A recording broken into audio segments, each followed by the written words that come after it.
Endometriosis affects 1 in 10 women and commonly presents as having a painful period.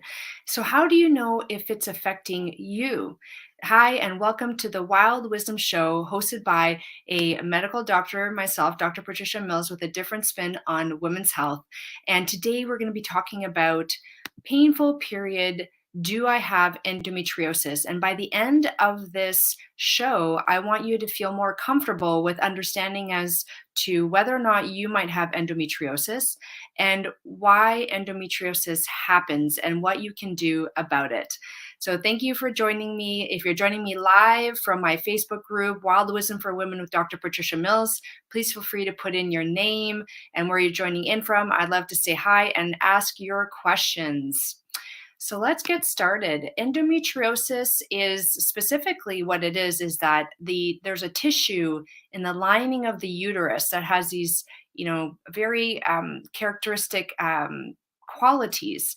And when that tissue, which is called the endometrium, starts to grow outside of the uterus, that's when we diagnose endometriosis. And the problem is that with that tissue, it can grow in various different places of the body, and we're going to cover where it can grow.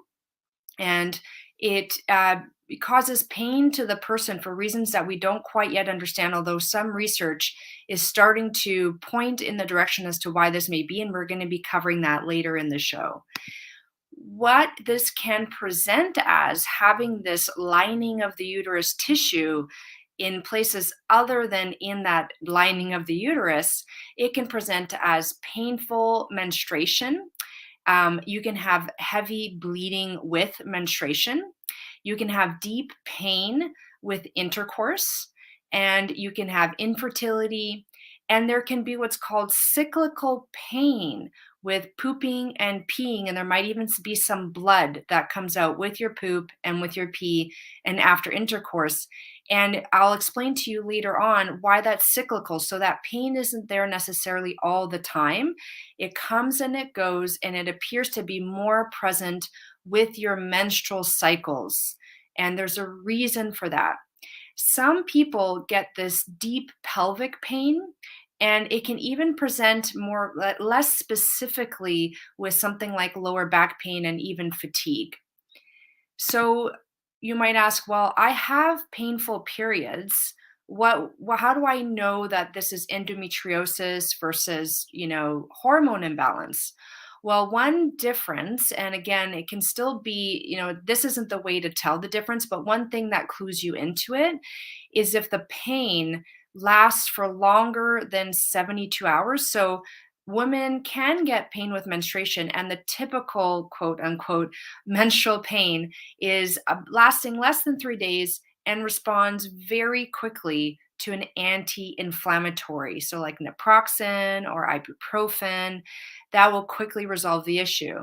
People with endometriosis will have pain that is longer and worse and less responsive to anti-inflammatories, and then it can present with other things like affecting the bowel, the bladder, and fertility as well. And we'll get into how is the diagnosis of endometriosis made.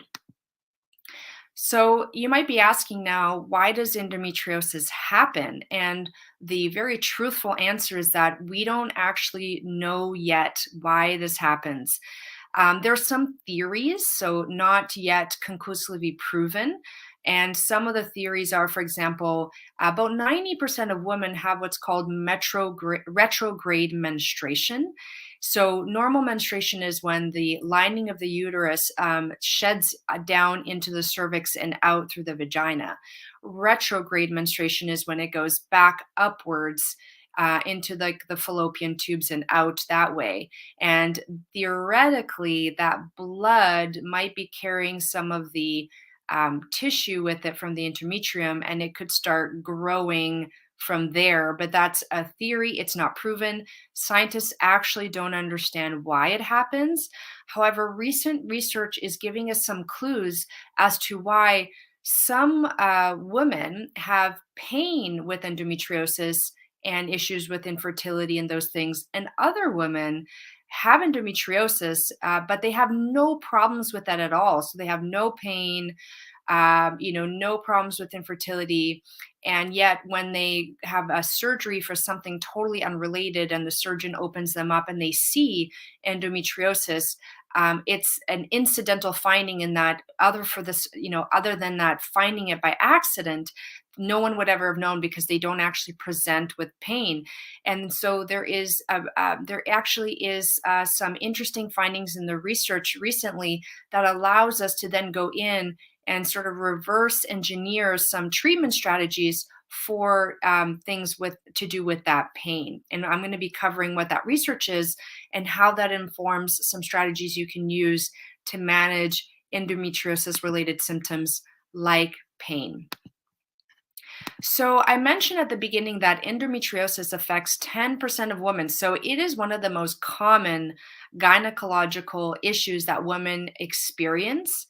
And interestingly, if you take a group of women and adolescents who have persistent pelvic pain, so pain with menstruation, pain with intercourse, about 40 to 50% of them, if you do a diagnosis, if you look into whether or not they have endometriosis, 40 to 50% of them will be diagnosed with endometriosis, which is a really high number.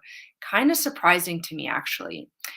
And if you take a group of women with infertility, and they can't understand why this person has infertility, and they do an endometriosis workup, about 30 to 40% of women will be diagnosed with endometriosis. So it's a common problem in these populations that have these issues. So if you're one of these women who have been having these issues, this is definitely something that you want to look into with your doctor.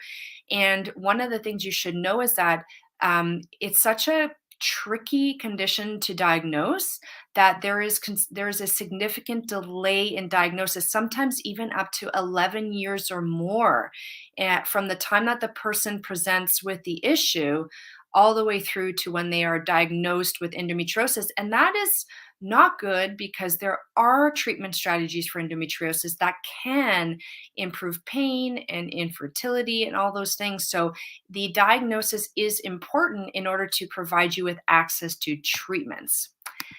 So then the question is, how do you know if you have endometriosis? How is the diagnosis made? And there have been recent updates to the diagnosis of endometriosis. So essentially, it used to be that the diagnosis of endometriosis could only be made with surgery using, which nowadays they use laparoscopic surgery. So they basically have these little tools, like little cameras, and they puncture holes into the abdomen, and they insert the cameras into the abdominal cavity where the uterus and the ovaries are, everything is in there. And they look around and they see where the endometriosis is. So the endometriosis can spread to anywhere actually in the body. So it can spread to the ovaries. So those are called endometriomas. It can spread to the lining of the gut. So that's called peritoneal endometriosis. It can go onto the outside of the uterus. It can actually go into the bowels, and it can be on the surface of the bowels, and it can also penetrate deep into the bowels. That's called deep endometriosis. And in some rare cases, it can actually spread outside of the abdominal cavity into the lungs, even, for example. And so that can present with cyclical shortness of breath or chest pain. That is much more rare, but it is possible. It can also go onto the bladder, and it can go around, attached to and around the ureter, which is like the straw-like structure that drains the urine from the bladder out. So some women can even develop problems with peeing, and even leading to things like kidney failure. So it is a really serious thing that needs to be, identified, diagnosed, and treated. And so it used to be that you could only make the diagnosis with this laparoscopy, where you would go in with these little cameras surgically and look around inside. And what they found was that the requirement of surgery and laparoscopic surgery for the diagnosis was contributing to this delay in diagnosis because there are some women who weren't getting access to it depending on where they lived. Maybe their health providers weren't very savvy in terms of understanding endometriosis and what was needed to diagnose it. So now the diagnosis of endometriosis is made primarily with a very detailed history, with a very detailed physical examination. So it's the bimanual, so that they put their, it's kind of like the pap smear, but it's a palpation where they put their hand into the vagina and their other hand on the belly, and they're feeling around, feeling for the cervix, the uterus, feeling the belly, and feeling the ovaries, and they're just trying to get a sense for, is there some abnormal tissue, is there some abnormal pain with palpation, does it localize to any specific parts of the body? And the history is very much focused on what we talked about already, which is, do you have really bad pain with menstruation? Do you bleed heavily with menstruation? Is there pain with intercourse, especially a deep pain with intercourse? So not the superficial entrance, but the deep penetration. Is there pain with bowel movements that come and go in a cyclic fashion? Pain with peeing? Is there a history of infertility? All of these things start pointing towards the diagnosis of endometriosis. And the palpation is important. And then what is very helpful to distinguish between endometriosis and other potential diagnoses like fibroids, for example, is an ultrasound. So it's a transvaginal ultrasound. So the ultrasound probe goes into the vagina, and the ultrasound expert is basically looking around to see where are there abnormal tissues. And fibroids are pretty easy to detect with that. You can also do an abdominal ultrasound. And in some cases, an MRI or magnetic resonance imaging will be done to take a look for other potential causes and to see if you can identify the endometrial tissue or not. What's interesting to know is that one of the most common types of endometriosis, which is the endometriosis in the lining of the abdominal cavity, you cannot see that with ultrasound. So even if the ultrasound is normal, like there are no abnormalities seen in the tissues of the abdomen, you can still make the diagnosis of endometriosis with a history and a physical examination. Now, laparoscopy is considered to be reserved primarily for treatment.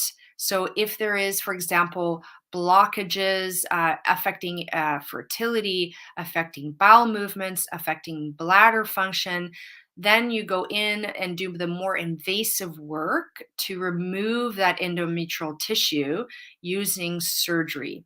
So, that is a big change in the diagnostic criteria for endometriosis over the last few years. And the hope of that is that it'll be easier for doctors to provide a diagnosis for women not requiring surgery. And surgery can be reserved for those cases where it's used as a treatment strategy. And we're going to go into what are some other treatment strategies other than surgery that you can start using on your own and with your doctor before you have to consider something like surgery. So, what's important to know is that the natural history of endometriosis, the understanding of that has changed as well. It used to be thought to be a very progressive condition. Like once you have it, it just keeps getting worse and worse and worse. And actually, what we know now, and this was a study that was done using that laparoscopic surgery technique to really visually go in and look at those tissues, and they were doing it every 6 to 12 months on a group of women. What they found is that around 30 to 45% of cases, it got worse. In around 30 to 40%, it stayed the same. And in around 20 to 30%, it got better. So that's if you're not doing anything intentional to help the endometriosis. So that provides hope that there are things that we can do to reverse it because it has the potential to be reversed. So right now, there's nothing in terms of treatment that can offer a complete cure. However, there are things that can reverse it, like decrease the amount of endometriosis that you have in terms of the amount of abnormal tissue, and also improve the pain, that comes along with it. And there are some really cool things that are coming out in research for that. Now, what's interesting is that endometriosis can improve naturally with menopause. And the reason for that is because what we have found, and when I say we, I mean the researchers in this field, is that it's an estrogen driven inflammation that is causing the pain. So we don't understand why the endometrial tissue goes out of the uterus, but we're starting to understand why is it that some women have pain with that tissue and some women do not. And it has to do a lot with the production of estrogen inside of that endometriosis tissue. Now, what's interesting for you to know is that in the lining of the uterus, that endometrial tissue that's in the right place, that tissue cannot turn testosterone into estrogen. It cannot make its own estrogen. But the endometriosis tissue, the abnormal tissue, can.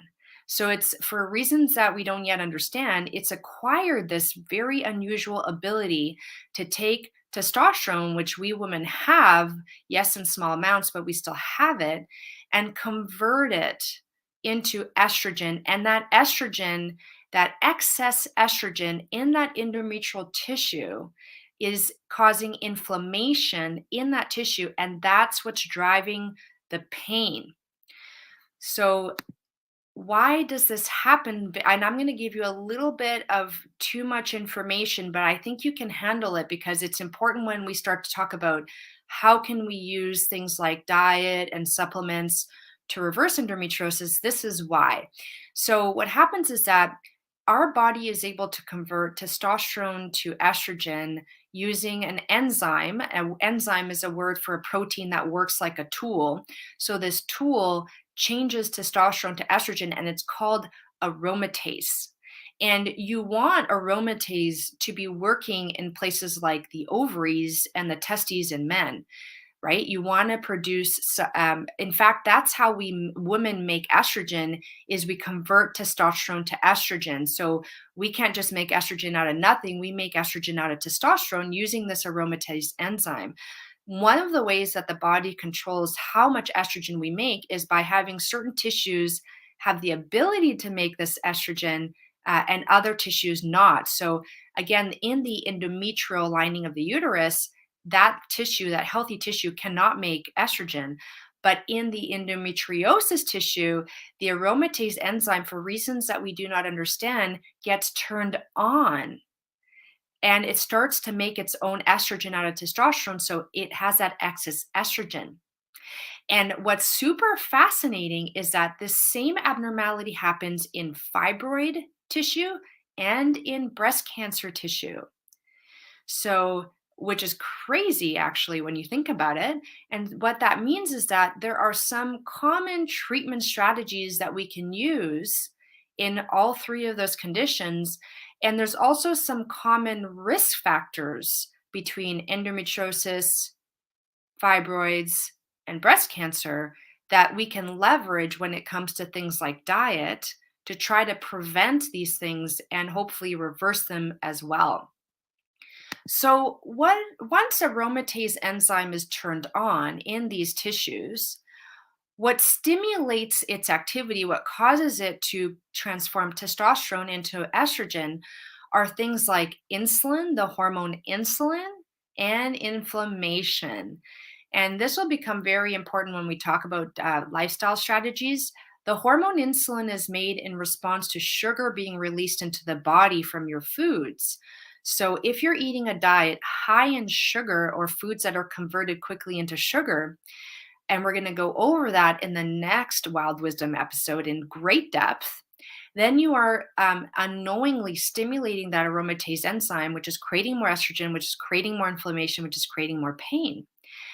And then conversely, inflammation itself triggers the aromatase enzyme to work more. So That estrogen driven inflammation creates this horrible feedback loop that makes it worse and worse over time.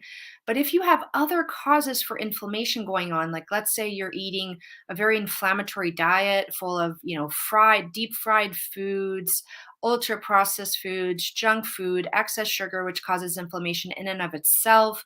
Let's say you have a chronic infection, or you have high toxins exposure from your cosmetics, let's say, for example, or body lotions and products. All of these things will cause inflammation. And another common cause of inflammation is chronic stress. So, too much stress for too long increases inflammation. And all of these things can go in to stimulate that aromatase enzyme to create more estrogen. And you're going to get more symptoms with your endometriosis. So, more pain, more problems with infertility, and all those kinds of things. So, that is very important to know because now, when I talk about how to manage endometriosis, which I'm going to touch on next, you're going to start to, connect the dots and be like, oh, that's why she's talking about this. Now, if you're watching me live and I can see I have a few viewers, hello, please feel free to put in your questions in the comments now because there's always a delay in your questions being put in and me reading them. And I want to make sure I answer any questions that you have because you were able to attend live. And I appreciate your presence here today. So, how do we manage endometriosis knowing what we know now about what's happening inside of the endometriosis tissues that is driving a lot of the symptoms? And so, what we're talking about here is how can we leverage diet, such as anti aromatase, blood sugar balancing, and an anti inflammatory diet? Can we use anti aromatase and anti inflammatory supplements? And then the next level would be medications, which often are targeted towards things like reducing inflammation. A lot of Western medicine medications involve suppressing the menstrual cycle, so using things like the oral contraceptive pill, because the as the menstrual cycle fluctuates, you have naturally have episodes of times of more estrogen and less estrogen, and so your endometriosis will flare and reduce based on your menstrual cycle. So the Western medicine treatment is to try to suppress your menstrual cycle. I would say that this should be reserved for a last case ditch effort. And before that, we should be doing everything we can to influence that aromatase enzyme activity to turn it down in these tissues so that we can avoid the use of menstrual suppressing medications because your menstruation is your seventh vital sign. It is so important for good hormone balance. There's a lot of problems coming out in the research with oral contraceptive medications, which I will be covering in the future.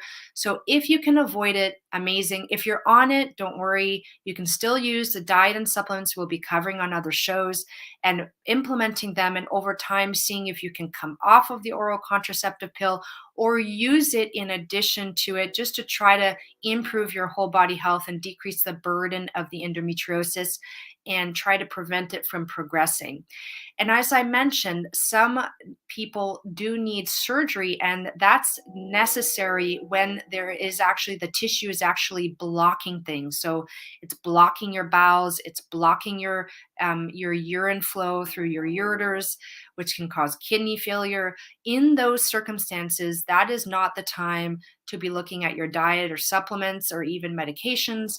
That requires a very immediate intervention because bowel and bladder blockages are serious. It can really harm your health.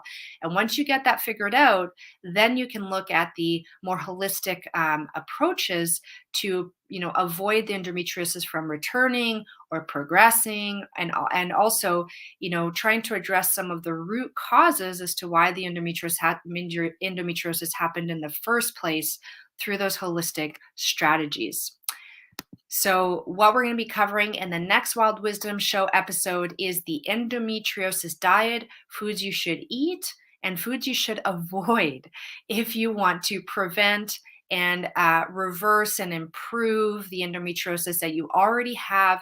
I actually have found research on this. So, it's an actual evidence based approach to eating, and it's a delicious way of eating. It's actually the way I eat normally. So it's not like it's an impossible way of eating. It is something you can incorporate into your life, and I'm going to be talking about that in the next show. So if you have endometriosis or someone you love has it, please tune in because you will not want to miss this episode.